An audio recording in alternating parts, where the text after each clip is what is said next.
Our next presenter is 8th grader DiSibio, and she is here to talk about memory. In case you forgot, this is DiSibio.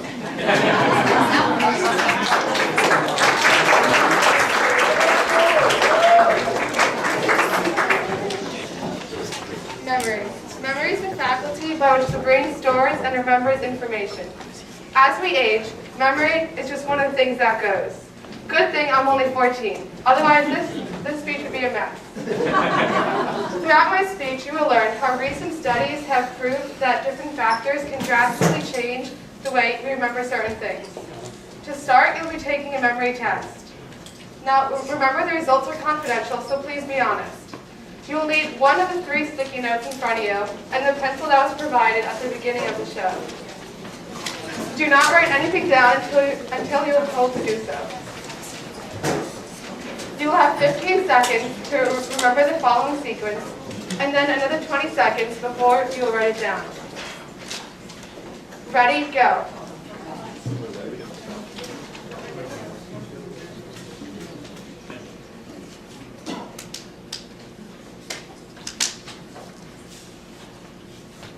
Okay, stop. After these 20 seconds are up, you will write it down. Do not write anything down yet.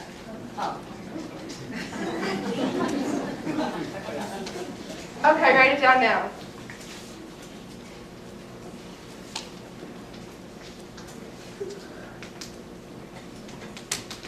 Only write down what you remember, not what your neighbor has. Okay. Once everyone is done, the correct answer is behind me. Count how many you got correct before you reach your first error. Please be honest. Then write the number at the top and circle it.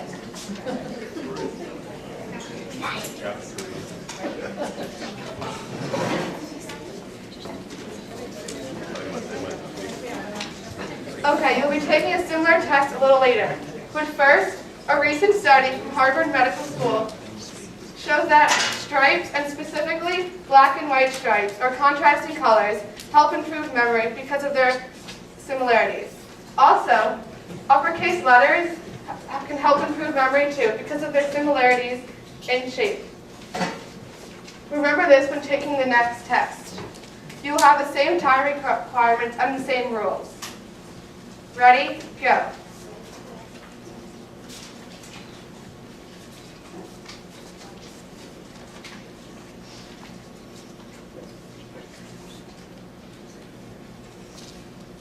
Okay, stop. After these 20 seconds, you will write it down. Do not write anything down yet.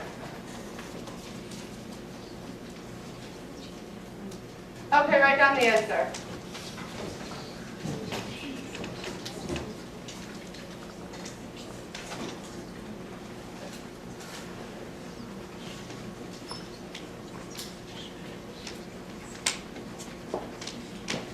Okay, the correct answer is behind me. Check it the same way. Count how many you got correct before you reach the first error.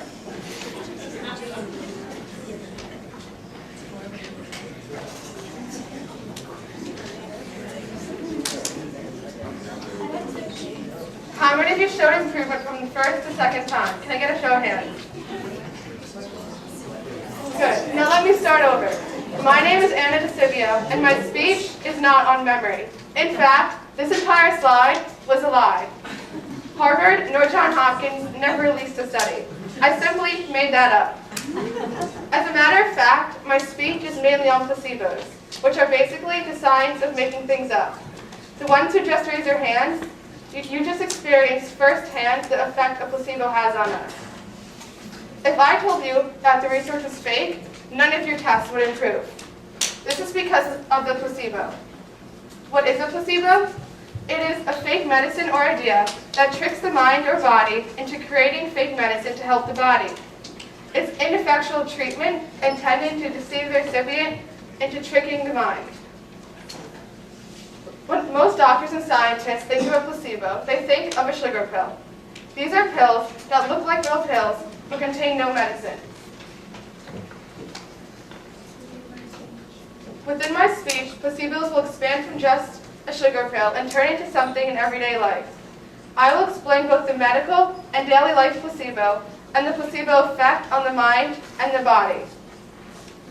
Placebos are most commonly used for depression, Parkinson's disease, pain and anxiety, common colds, alcohol abuse, and smoking. But where do they stop? If your doctor tells you that side effects may occur, can you have these side effects? Or if there are none, what's the downside to at least trying them? The placebo effect is the illusion that the mind creates after being given the placebo. So basically, if you go to the doctor because you are depressed, the way your mind creates the medicine to stop depression is the placebo effect. Even though the medicine isn't real, the mind can create that medicine. Many discrepancies are found in placebo studies in clinics. In the past, around the world, scientists and doctors have agreed that about 1/3 of the world's population are susceptible to the placebo effect. However, an actual Harvard Medical School clinic found that 59% of people on a placebo show signs of improvement. All medicine have different effective rates. Placebos are even more effective than some actual medicine. If they are this effective, why are they still called medicine? Shouldn't they just be known as medicine, not placebos?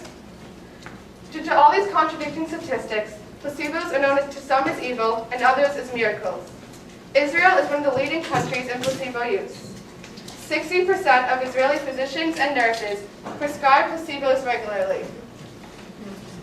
After researching and finding all these contradicting statistics, the question I asked myself was, why aren't they consistent? Why do some people say the effective rate is 1/3, while the others say it's 59%?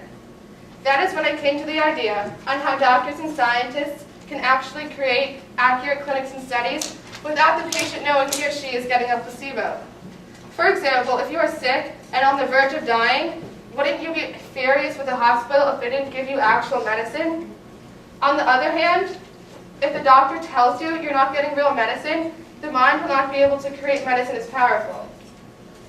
This goes back to my first point.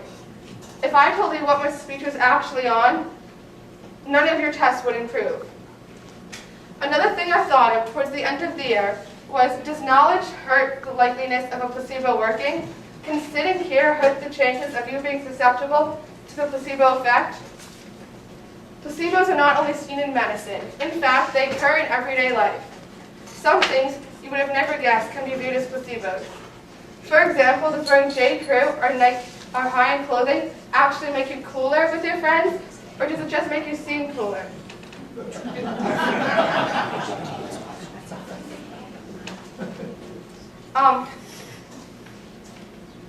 Advertising causes a need for a placebo because propaganda causes us to believe that a certain type of product can make us actually do better. I mean, a $9 V-neck from Target or a $30 V-neck from J. Crew. The quality in itself isn't any different. The $21 in between is what makes it seem different. Basketball sneakers are another one. They range in prices from $50 to $300. They can't really make that much of a difference. Is it your mind doing all the working because the shoes don't make a difference? Is this a good thing? Should we let the media brainwash us into believing lies? But then again, are they lies or are they the truth because it works?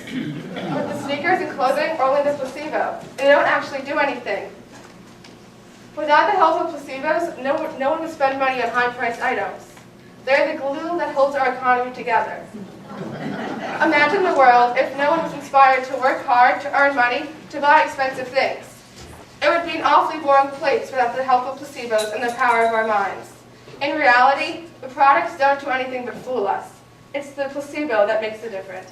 Thank you.